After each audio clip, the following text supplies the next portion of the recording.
అందరికీ నమస్కారం. నేను మీ షణ్ముఖ్. బాలకృష్ణ గారి సినిమాలో ఒక డైలాగ్ ఉంది. నేను ఒకరికి ఎదురు వెళ్ళినా లేకపోతే వారు నాకు ఎదురొచ్చినా వాళ్ళకే రిస్క్ అని చెప్పేసి ఒక డైలాగ్ ఉంటుంది. ఆ డైలాగును మరిపించే విధంగా ఈరోజు ఒక రాజకీయ నాయకురాలు ప్రధానంగా ఆమె ఈ డైలాగ్కు వర్తింపజేసుకోనుంది అయితే మనం ఖచ్చితంగా చెప్పొచ్చు. ఇంకెవరో కాదండి ఆ రాజకీయ నాయకురాలు. మరి రోజారెడ్డి గారు, నగరి మాజీ శాసనసభ్యురాలు, మాజీ మంత్రివర్యులు. మరి ఈ రోజారెడ్డి గారు దెబ్బకు నేను ఒకరి ఎదురు వెళ్ళినా లేకపోతే నేను ఎవరికైనా శుభాకాంక్షలు చెప్పినా లేదా వారు వచ్చి నాకు విష్ చేసిన శుభాకాంక్షలు కలిసిన వాళ్ళకి ఎదురు దెబ్బలే, గట్టి షాకులే, వాళ్ళ జీవితం అతలాకుతలం అయిపోతుంది అనేది ఈరోజు రోజారెడ్డి గారి విషయంలో మనం ప్రధానంగా చెప్పుకోవచ్చు. సరే, మీ అందరికీ ఒక ప్రశ్న మొదలవచ్చు. ఏ ప్రాతిపదికన చెప్తున్నారు, ఈ మధ్యకాలంలో ఏమి జరిగాయని చెప్పేసి ఒక ప్రశ్న అయితే మీలో మొదలవ్వచ్చు. మరి దానికి విశ్లేషణ చేసుకునేటువంటి ప్రయత్నంలో భాగంగా ఇక్కడ రెండు అంశాలు మీ ముందు ఉంచేటువంటి ప్రయత్నం చేస్తా. ఒకటి సింగర్ మంగ్లీ గారి విషయము, మరి అదేవిధంగా రెండు తెలంగాణ రాష్ట్ర ముఖ్యమంత్రి వాళ్ళు రేవంత్ రెడ్డి గారి విషయంలో చెప్పచ్చు. సరే, మరి ముందుగా సింగర్ మంగ్లీ గారి విషయానికి వస్తే, మరి సింగర్ మంగ్లీ గారికి ఆమె గతంలో ఆమె ఇంటికి వెళ్ళడం జరిగింది, శుభాకాంక్షలు తెలియజేయడం జరిగింది. సరే, అది వెళ్ళిన తర్వాత కొన్ని నెలలకే, ఎక్కువ కూడా టైం లేదు, కొన్ని నెలలకే మంగ్లీ గారు ఆమె ప్రముఖ సింగర్గా, ప్రముఖ గాయనిగా పేరు పొందినటువంటి కీర్తి ప్రతిష్ఠించినటువంటి గడించిన సమయంలో ఆమె యొక్క మనీ గుట్టుగా చేసుకున్నటువంటి మనీ వ్యవహారము నేడు బట్టబయలైపోయి ఆమె యొక్క జీవితం ఒక్కసారిగా తలకిందులైనటువంటి పరిస్థితి, ఆమె పేరు ప్రతిష్టలు మొత్తం ఒక్కసారిగా మారిపోయినటువంటి పరిస్థితి. మరి చూసుకుంటే ఈరోజు మంగ్లీ గారు రోడ్డును పడి మీడియా ముందుకు వచ్చి విలపించేటువంటి పరిస్థితి నెలకొంది. మరి మీ అందరికీ తెలుసు, గత 2 రోజుల నుంచి మీడియాలో మంగ్లీ గారికి ఇదేదైతే మనీ వ్యవహారం ఉందో దాదాపు 150 కోట్ల స్కామ్ అని చెప్పేసి ఒక మీడియా చూపిస్తుంది, 200 కోట్ల స్కామ్ అని చెప్పేసి ఒక మీడియా చూపిస్తుంది, 100 కోట్ల స్కామ్ అని. ఆ బాధితులు కూడా సుమన్ టీవీ దగ్గరికి వెళ్ళి 10 లక్షలు ఇచ్చాం, 15 లక్షలు ఇచ్చాం, 20 లక్షలు ఇచ్చాం, 25 లక్షలు ఇచ్చాం, ఎక్కువగా కర్నూలు, అనంతపురం జిల్లాలకు సంబంధించినటువంటి బాధితులు ఎక్కువగా ఉన్నారని చెప్పేసి మనం అందరం విన్నాం. అయితే గతంలో ఈమె వైఎస్ఆర్సీపీ పార్టీకి ప్రచారకర్తగా వ్యవహరించింది.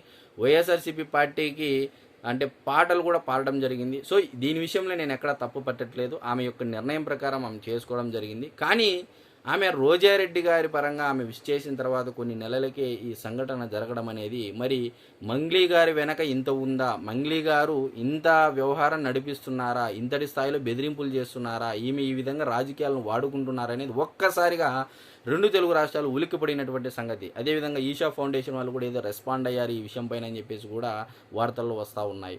మరి ఒక్కసారిగా మంగ్లీ గారి పరిస్థితే తికమకమక అయినటువంటి పరిస్థితి, తలకిందులైనటువంటి పరిస్థితిగా మనం చెప్పొచ్చు. ఇకపోతే తెలంగాణ రాష్ట్ర ముఖ్యమంత్రి యనమల రేవంత్ రెడ్డి గారు, మరి యనమల రేవంత్ రెడ్డి గారికి ఏ విధంగా దెబ్బ తగిలిందండి అని చెప్పేసి మీరు అందరూ అనుకోవచ్చు.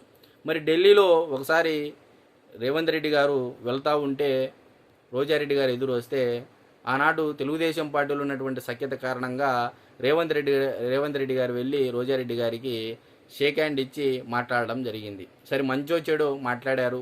సరే, మరి దాని ముందు అనేది మనం ఇక్కడ ఖచ్చితంగా చెప్పుకోవాల్సినటువంటి అవసరం ఎంతైనా ఉంది. అంటే కలవడానికి ముందు రేవంత్ రెడ్డి గారు అంటే తెలంగాణలో అంటే కేసీఆర్ అంటే తెలంగాణ అంటే కేసీఆర్, రాజకీయ చాణక్యత ఉన్నటువంటి కేసీఆర్ గారు సైతం 2 ఏళ్ళు ఫామ్ హౌస్లోనే సేద తీరేటువంటి పరిస్థితికి తీసుకొని వచ్చినటువంటి వ్యక్తి రేవంత్ రెడ్డి గారు. మరి ఆయన ఏది పట్టుకున్నా బంగారమైంది. అది ఏ ఎలక్షన్ చూసుకున్నా సరే, 2023 సార్వత్రిక ఎన్నికల విజయం నుంచి, పార్లమెంట్ ఎన్నికల దగ్గర నుంచి, సర్పంచ్ ఎన్నికల దగ్గర నుంచి, మున్సిపల్ ఎన్నికల దగ్గర నుంచి, ఇప్పుడు రాబోయే అంటే ఎంపీటీసీ, జెడ్పీటీసీ ఎన్నికల్లో అయితేనే రాబోయే జీహెచ్ఎంసీ ఎన్నికల్లో కూడా ఆయన విజయ దుందుపి మోగించనున్నారని మనందరికీ తెలుసు. అయితే ఈ మధ్యకాలంలో రేవంత్ రెడ్డి గారి పార్టీకి ఒక పెద్ద దెబ్బ తగిలింది. అంటే కాంగ్రెస్ పార్టీకి లాయల్గా ఉన్నటువంటి నాయకుడు, రెడ్డి సామాజిక వర్గానికి సంబంధించినటువంటి వ్యక్తి, అంటే ఆయనతో పాటు చాలామంది కాంగ్రెస్ పార్టీ కార్యకర్తలు కాంగ్రెస్ పార్టీని అంటే అధికార పార్టీని వదిలి ప్రతిపక్ష పార్టీలోకి వెళ్ళడం ఇక్కడ ప్రాధాన్యత సంతరించుకుంది. ఎందుకంటే రేవంత్ రెడ్డి గారు మొదటి నుంచి ఆయన చేసేటువంటి రాజకీయ వ్యూహాలు ఈరోజు కాంగ్రెస్ పార్టీకి సైతం ఆయన ఒక పార్టీకి అసెట్గా మారినటువంటి పరిస్థితుల్లో ఒక్కసారి రోజారెడ్డి గారిని విష్ చేసిన తర్వాత ఆయన పార్టీ నుంచే ప్రధానమైనటువంటి సీనియర్ నాయకుడు, ఆయన 6 సార్లు ఎమ్మెల్యే, మరి మినిస్టర్గా కూడా చేశారు, ఎంపీగా చేశారు, సబ్జెక్ట్ కరెక్షన్ ఏదైనా ఉంటే మరి ఎమ్మెల్సీ కూడా చేసినట్టున్నారు. మరి ఇంతటి రాజకీయ అనుభవం ఉన్నటువంటి వ్యక్తి కాంగ్రెస్ పార్టీలో రేవంత్ రెడ్డి గారి నాయకత్వంలో ఆయన హ్యూమిలేషన్కి గురయ్యి ఇక్కడ విలువ లేదు అని చెప్పేసి ఆయన ఏకంగా ప్రతిపక్ష పార్టీకి వెళ్ళడము, ఆయనతో పాటు కాంగ్రెస్ పార్టీ కార్యకర్తలు కూడా తరలి వెళ్ళడం అనేది ఇది ఒక పెద్ద అంటే చెప్పొచ్చు, మనం అభివర్ణించవచ్చు. రేవంత్ రెడ్డి గారికి పెద్ద ఎదురు దెబ్బగా మనం అభివర్ణించవచ్చు. ఇదంతా రోజారెడ్డి గారిని షేక్ హ్యాండ్ ఆమెతో మాట్లాడిన తర్వాత ఈ విధంగా జరిగిందని చెప్పేసి కూడా రాజకీయ వర్గాలు విస్తృతంగా అయితే చర్చ జరుగుతూ ఉంది. ఇది నా మాట కాదు. ఈ మధ్య కాలంలో డిజిటల్ మీడియాలోను సోషల్ మీడియాలోను కూడా ఈ వార్త ఎక్కువ వైరల్ అవుతూ ఉంది. మరి ఇది ఎంతవరకు మీరు భావిస్తూ ఉన్నారు? ఇది నిజమా అబద్ధమా, అది కాదా ఇది కాదా అని చెప్పేసి మీకు ఆలోచన ఉండి ఉండొచ్చు. మీ యొక్క అభిప్రాయాన్ని కమెంట్ రూపంలో తెలియజేయాలని కోరుకుంటూ అందరికీ నమస్కారం.